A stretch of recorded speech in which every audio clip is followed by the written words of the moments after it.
Welcome to the Broncos Source Podcast.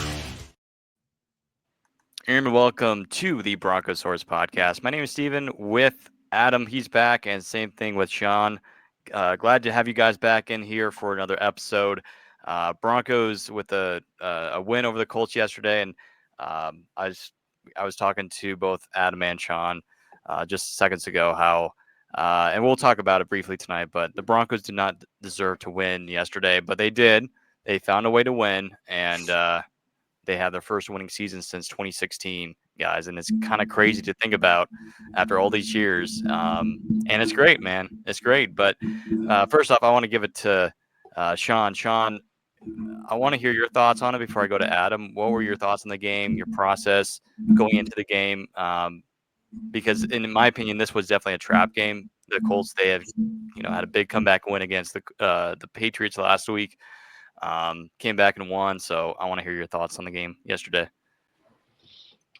Well, I mean, my thoughts were that it stressed me out when I don't think it should have. It was, I expected, I pretty much, I was joking with Adam. I pretty much called the score in my prediction, but I absolutely did not expect that to be the way that it got there. So, it was, I chalk it up to it was a rookie game for Bo Nix. He made rookie mistakes, he made rookie decisions, and we got behind. But I think it's a testament to this team, for you to be behind like that, have absolutely nothing going, no momentum, just really no positivity. You just, as a fan, and people that now we talk about this so regularly, it's you're just sitting there wondering when they're going to do what they've been doing, and it just wasn't happening. And but it's when Adam and I were speaking last night, it's one of those things where some of those teams, when you win games that you're not supposed to win, and that's you get on a roll. Now we're almost a lock for the playoffs, and we're heading in the right direction even with a bad game. And so it only takes one bonehead play. I still do not understand how anybody at any level still celebrates touchdowns this way. It is literally the most ignorant thing I've ever seen in the sport. And it happened twice yesterday, not just in our game. It happened in the Bengals game too. That's how just absolutely crazy it is. But, what can you say? Pat Surtain, Nick Bonito, two people that are both in the conversation for Defensive Player of the Year. And that's why we won the game yesterday. Mm-hmm. Yeah. It was, the drop that changed the game right there. Felt like the momentum shifted, but also too, we had some interceptions on our own. Surtain, that was huge. Of course, Benito, that's number one. That's going to be probably one of the best plays of the year for the Broncos. But Brendan Jones, he got another interception yesterday. That was great. It was a helmet catch. I think that also played an effect, but really it all changed when Jonathan Taylor really just wasn't thinking. And as somebody was saying this morning on a football podcast, why not just let go of the football after you go through the end zone to be safe? Don't be an idiot and drop the football like right at the line. That's just, you don't do that. But thank you, Colts. We'll definitely take that. And yeah, again, it was one of those games. I agree with Sean. It was a bad Bo Nix game, but I also do have to look at the play calling. The play calling wasn't very good by Sean Payton. It was horrible. And even he said at the end of the game in the press conference that he made some horrible calls to Bo, and I think we saw that there was not a whole lot of creativity, and we need to see more of that. And I want to see more games where we saw when we played against Tampa, New Orleans. That was a little bit better. Just better play calling from Sean Payton. But even with that, with a bad game from Bo, it goes to show you how there's talent on this team. There's games that's going to work out and the games that won't. But again, you're looking at a team that could be 10-4 if you don't lose that game to the Chiefs, right? So, and I feel like the Broncos shouldn't be at a record right now. They should be like 7 or 8 wins. But again, hey, our defense has carried us. And of course, Bo as well in some of those big crucial games, right? But yeah, Adam, come on. I want to hear your thoughts. Well,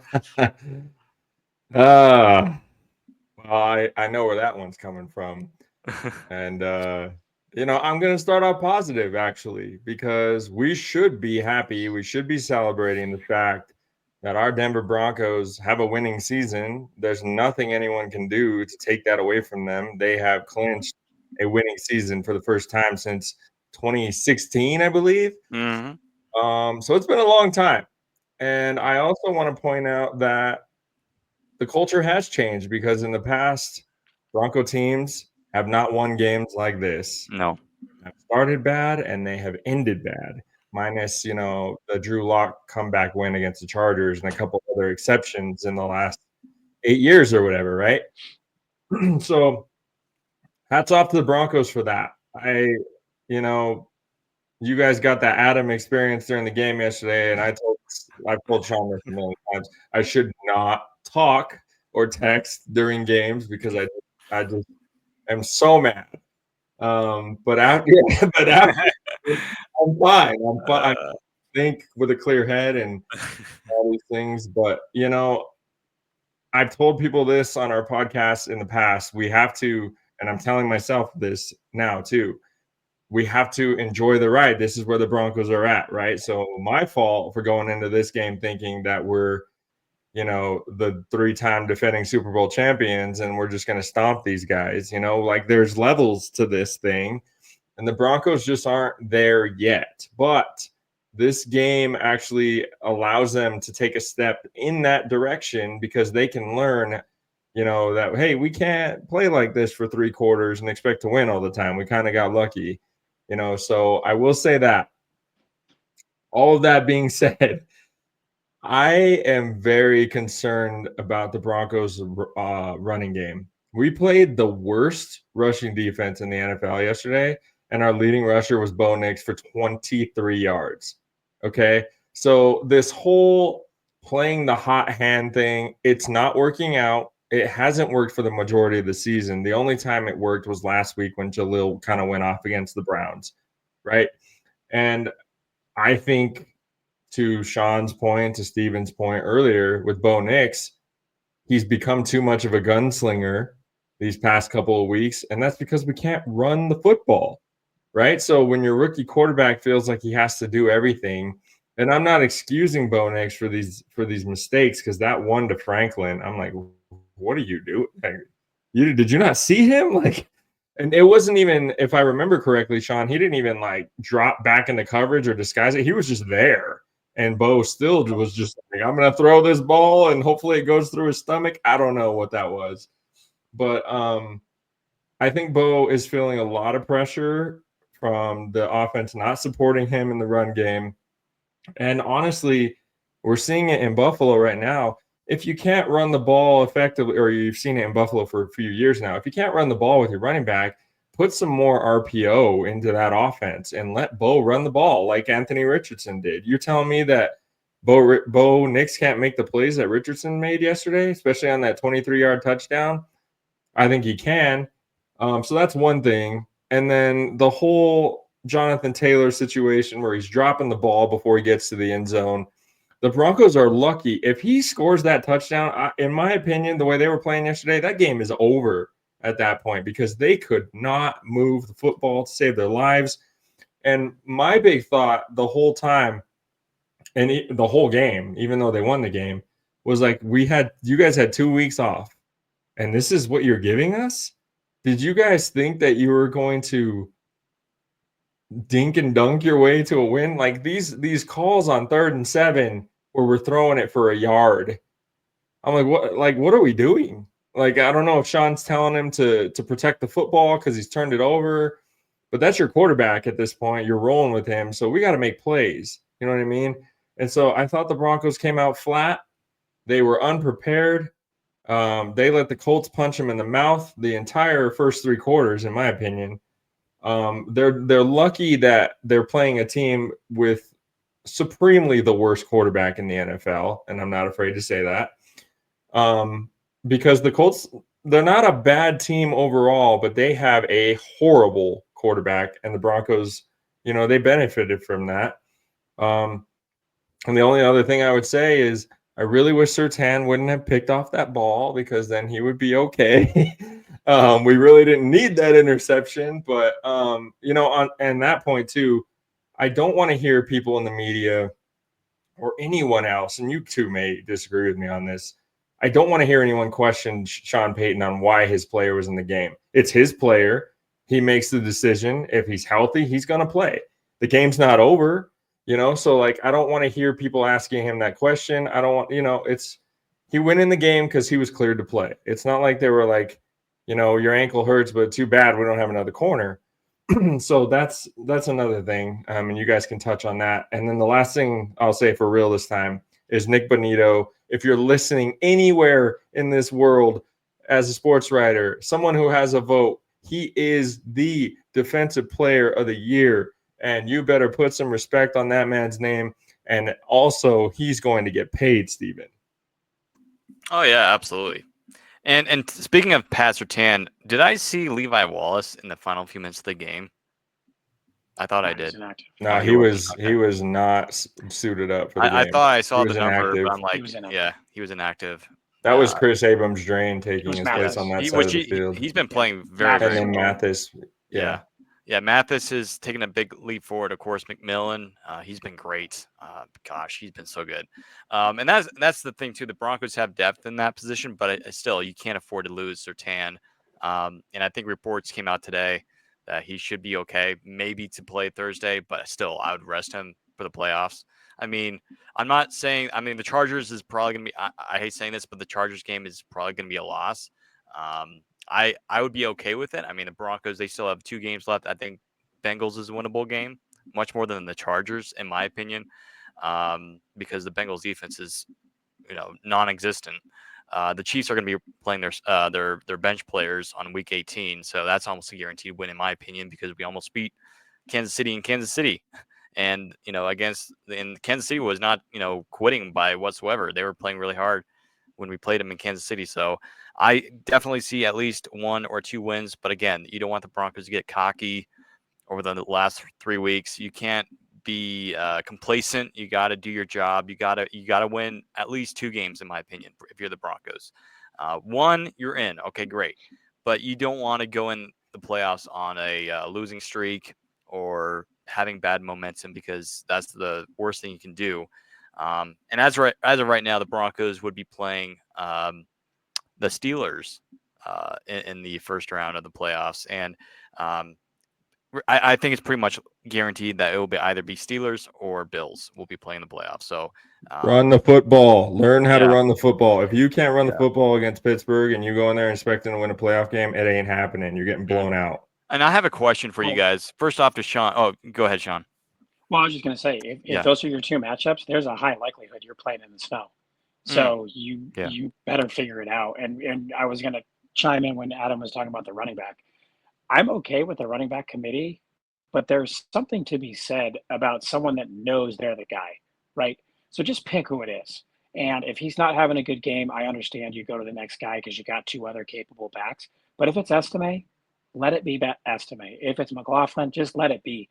But if you don't know you're the guy and you got, you got 2 yards or less a carry and you're going to be pulled and some other dude's going to run it that day, it's just let somebody know it's their job, and let's try to establish something. You got 3 weeks to do it. Because, I mean, we're going through all cold city outdoor stadiums, no matter how we try to get to the Super Bowl. And that's Denver too, right? If somehow you leapfrog some people, obviously you're not going to get a home game, you're not winning the division, but every game here on out could be in the snow. So figure it out, because it's a high likelihood. And if you go in there, I mean, if Detroit couldn't stop Buffalo yesterday, what the heck do you think you're going to do? I mean, out in the snow, just like we saw 2 weeks ago with Josh, that dude is the MVP. You might as well put a bow on that. And if you're going to have to go through there with this running game and you're abandoning it so quickly, pack your bags, because you're just not going to be able to compete. They're too good. Their running game is too good. And the other thing I was going to say to your point with Richardson, he is a horrible quarterback, yes, but we cannot stop these RPO running quarterbacks right now when they pull the ball out. Lamar exposed us. Anthony's exposing us when he can't throw the dang ball. So Josh can do it, Lamar can do it, and Pat can do it. So those are the two things that I think, honestly, figure out who your running back is going to be for the next 4 weeks because we're playing in the playoffs, and you need to figure out this running quarterback issue that we're having. They're giving up too many first downs to RPO type plays to those types of quarterbacks. And we have a quarterback that can do that. So give him the football and let him do that too. You know, we can't run the ball. Yeah. Be creative and figure it out. Mm-hmm. Sorry, Steven, you can ask. It's all question. Good. No. Well, okay. So I do have a question about before I do that. There's one quarterback that can't run, and this is who I'm hoping we were playing the playoffs. Originally it was Bills, but now I want the Steelers because you know who can't run? Russ. He can't run because if it's a snow game in Pittsburgh, they're screwed. I mean, they do have George Pickens, but let's just say he's hurt, or again, you know, run game, and you know the Broncos run defense that it concerns me. But hey, with this defense, I think it could be definitely a competitive game on both sides. But like you guys said, Broncos, they got to run the dang football. I think McLaughlin got banged up yesterday. I'm not sure if he's okay. Hopefully he is. I know he was, you know, limping a little bit on the sidelines. Estime got a few touches. And here's my question to you guys. Do you think Javonte will be back next year? Because I don't think he will. He's gone. 100,000% no. He's gone. He's gone. I think this is his last time. I mean, he's been bad this year, and that's putting it nicely. He's had a few good runs, and it's unfortunate because I know Sean and I and all three of us, we wanted to see Javonte. We love Javonte. It's just it hasn't panned out for him, and it's not injuries. It's just he's not the guy who he was a few years ago before the injury. Ever since the injury, he's been one of the, I hate saying this, but one of the worst running backs in the league.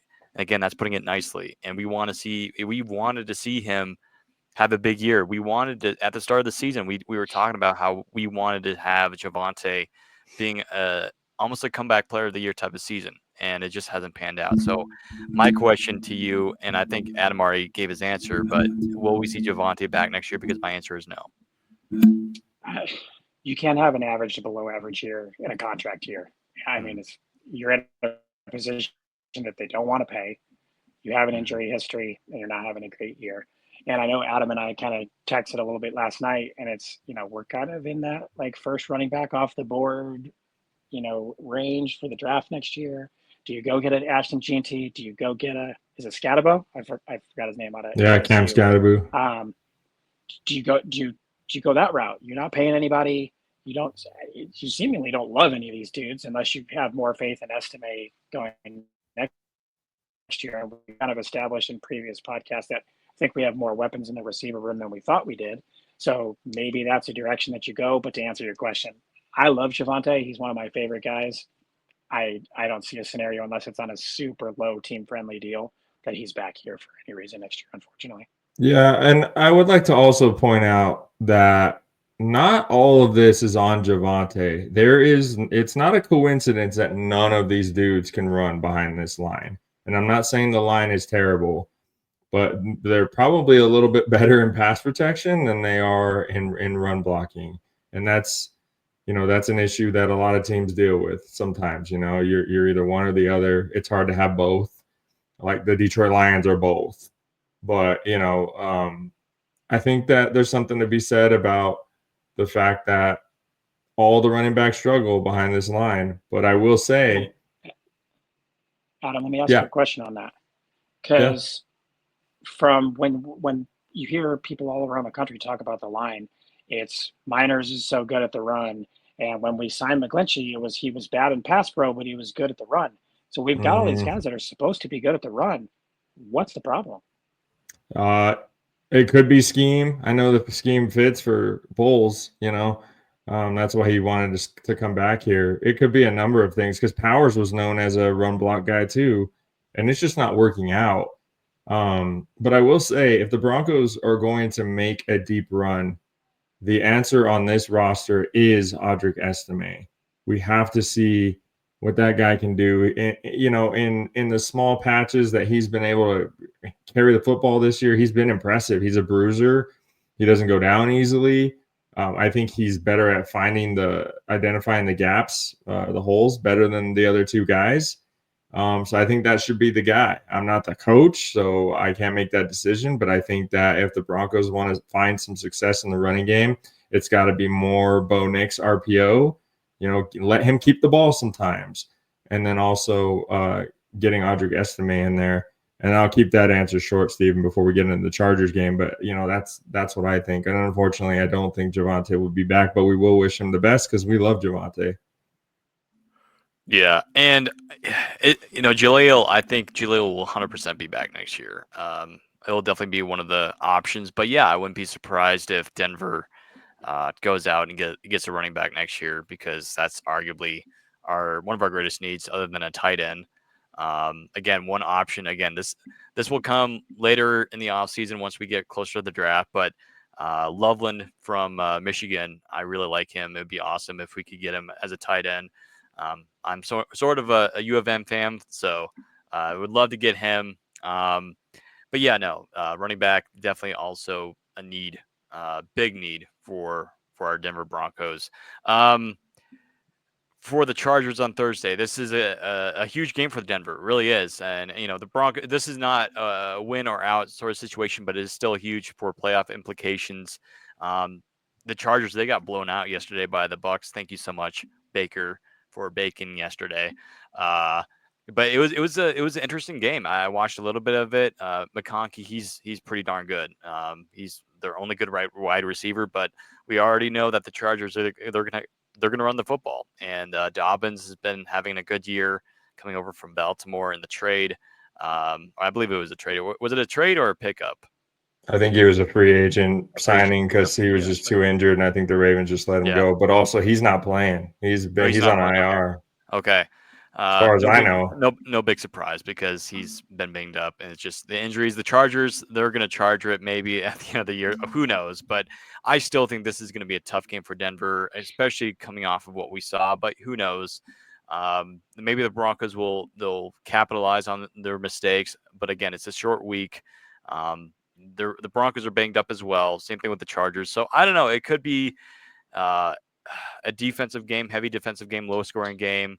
But if I'm the Denver Broncos, first off, hats off to the defense for rebounding after what a horrible show against the Browns team, giving up, was it 500 yards to James Winston, who got benched. Yeah, it was just a horrible game yesterday. I was at Applebee's watching the game. It was just hilarious. And then they went to, I think, DTR, who was not much better. I mean, I like DTR, but the Browns are just in a bad situation. But it was just a bad game against Cleveland, and the Broncos bounced back yesterday defensively, which I thought was great. And we've been talking about this. The thing that needs most improving is the offense. Of course, when it's not Bo Nix, it's the running game, and we have to run the football on Thursday, because the Chargers, pass rush, they can be lethal. Same thing with the secondary; they can be lethal. It's underrated in my opinion. But still, like the Chargers, they're not really known for defense that much. They've known to charger it, right? But still, the Chargers they're in a playoff race too. I mean, again, playoff implications here, because if the Chargers lose, their playoff odds drop drastically. I think even dropped quite a bit this past just yesterday, right? In their loss to the Bucs. So this is a playoff game for the Chargers, and for the Broncos, maybe not as much so. And that's what concerns me as Broncos fans, is that the Broncos, maybe they won't focus on this game too much, but still, like, you gotta win this game. And if you win this game, the Broncos are in officially, right? So, but still, I mean, there's a chance that Sunday some of these teams lose. The Dolphins lose, Colts lose, Bengals, we'll see. But both non-factors, all three non-factors. They're not. Those Dolphins are not good football. Those are not good football teams. Yeah, nothing to worry about. So no, the Broncos are all but in, really. Seriously, the broadcast, they're basically saying the Broncos are in the playoffs. They just, really, it just comes down to when, not how. We'll post our predictions, but I'm gonna give a slight edge to the Chargers here, just because I think they're gonna want it a little bit more. But again, I wouldn't be surprised if Denver comes out and win. But after what happened, it's just offensively, if Bo Nix can rebound, then yes, maybe the Broncos win. But I think it all depends on the running game on Thursday. So we'll see. I would say the Chargers, Sean, they had a top 5 defense going in that game yesterday, and they got absolutely lambasted by the Bucks, by Gus Swayze and the boys. But they are a terrific defense, make no mistake about it. And just like us against the Browns, they just had a bad game. It's a bad matchup. They maybe looked a little bit unprepared or whatever. But make no mistake about it, this team allows 17.6 points per game, just the same as the Denver Broncos. I think the Broncos, similarly to the Colts, they're going to have an opportunity to run the football. The Chargers give up 126 yards per game on the ground. Okay, so they're not terrible, but they're not very good against the run either. And you do not want to get yourself into a position where Bo Nix has to drop back 50 times against this team, because you're going to be in trouble. And I do think that the Chargers are going to be ticked off. They're going to be desperate, and they're going to come out and try to win this football game. And to your point, Lad McConkey, go Dogs. That guy's a problem, and I can't root for him anymore, which hurts me. But if there's a team out there, Sean, and tell me if you agree when you come in here, if there's a team you can miss Surtain against, even though the first game didn't go so well because that happened in the game, I think it's the Chargers, because their receivers are not very good. Lad McConkey is a very good wide receiver. He's a problem, but he's usually a slot guy. So we can put McMillan on him. And I think the way Abrams Drain is playing, although he's a rookie, I think he can step in there a little bit too. And Damari Mathis is a very, very talented player. He just has had a lot of growing pains, right? So I'm with you, Steven. You should not play Surtain at less than 100%. It's not worth it. We're going to need him against the Steelers or the Bills or whoever we're going to play in the playoffs. We have bigger things to look ahead to. But do I think the Broncos can't win the game without him? Not necessarily. I think that it could get ugly if we can't run the football. But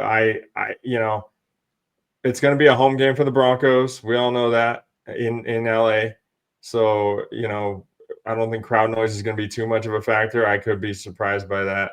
But I think the Broncos are focused. I know Sean Payton has been looking forward to this game, and I think that the Broncos are the same way. And honestly, he's probably telling his team, we played terrible, and let's not do that again.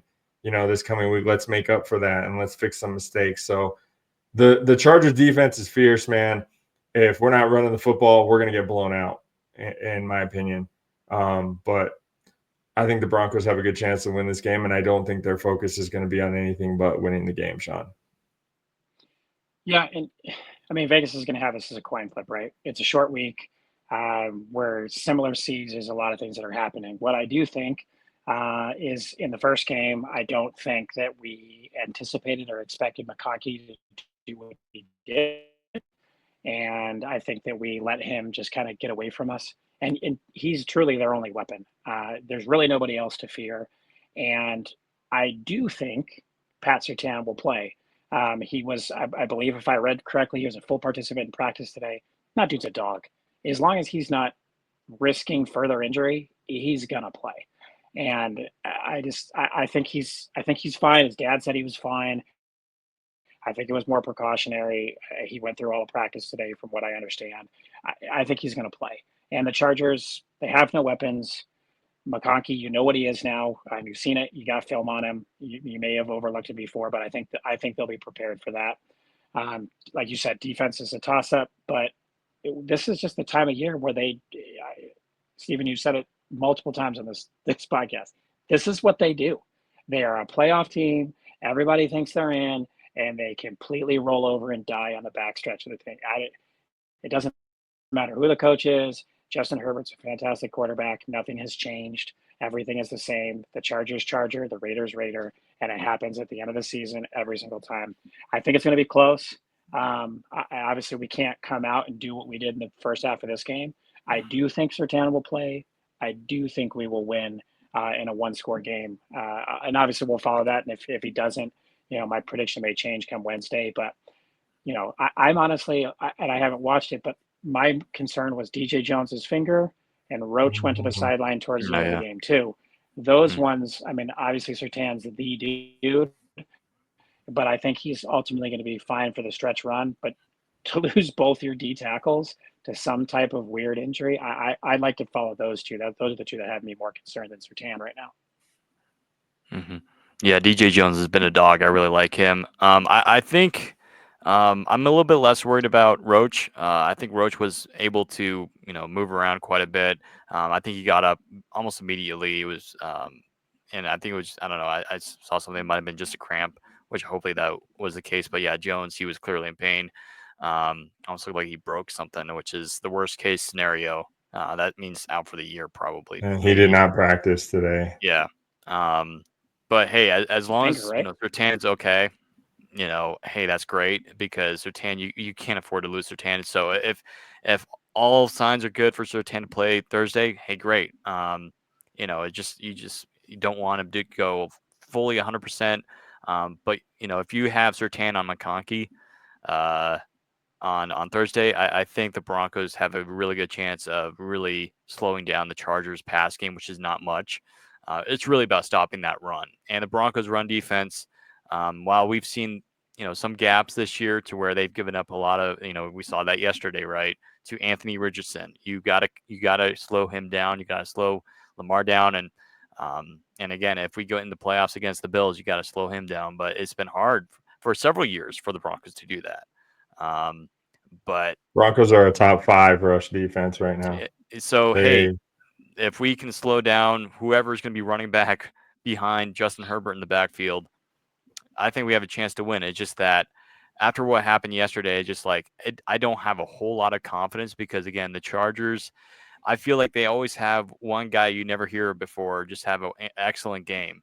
Kind of like the Raiders. They had that wide receiver while Devontae Adams was injured that, had a good game. Of course, they lost, but yeah, that's my concern. But I will say, though, I do have a gut feeling that maybe the Broncos do pull out and win this one. And again, as Sean alluded to, this is a home game for the Broncos. So, and we've had good success. We won against the Chargers last year in that stadium. And now, albeit Herbert was hurt, he was removed for half that game. And he was out for the entire season. And they were basically trying to get rid of Brandon Staley, which was hilarious. One of the worst head coaching guys ever. So I'm 50-50 on this one, man. We'll see. I will say, though, if Surtain is back, I think we win. I think Bo, you could see Bo didn't hang his head the entire game. He went back out there in the fourth quarter, had 2 touchdown passes, which were crucial. Beautiful pass to Sutton, by the way. That touchdown was awesome. And he's not afraid. And that's, as somebody is like, hey, Bo, slow down, calm down. But Bo, he's aggressive, and you gotta like it. You gotta like the aggressiveness. And I think Sean Payton's talked about that. So hey, maybe there's a chance here. And again, you're talking about 2 Oregon guys coming together, Herbert and Nix, who I think at one point were teammates, I believe.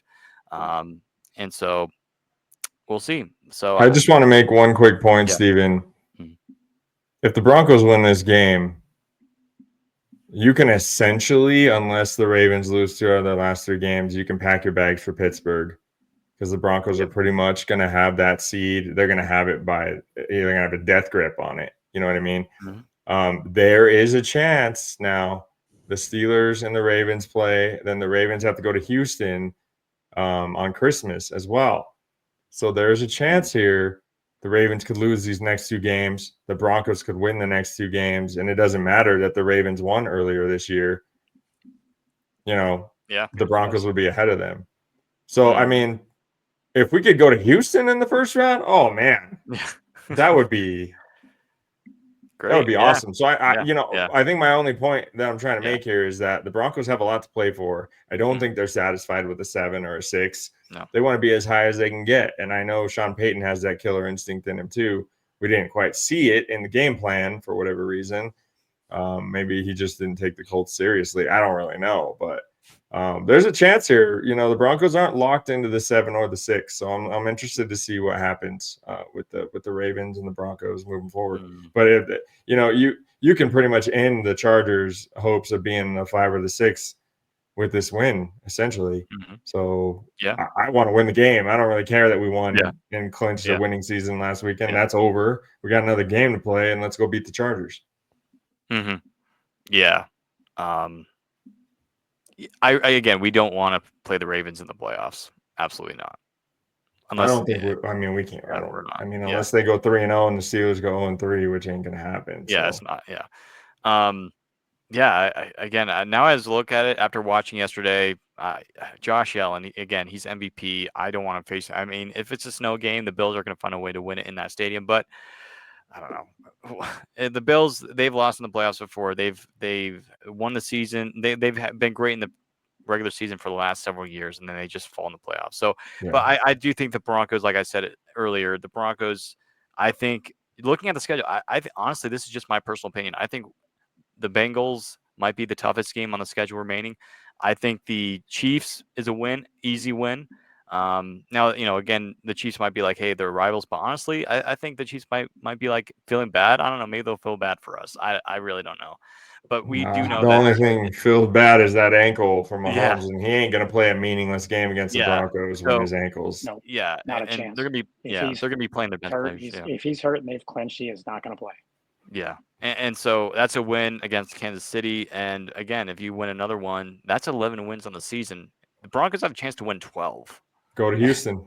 Yeah, and who would have thought? When I did my predictions this year, I had the ceiling, the highest, the best this team could do was I think 11-6.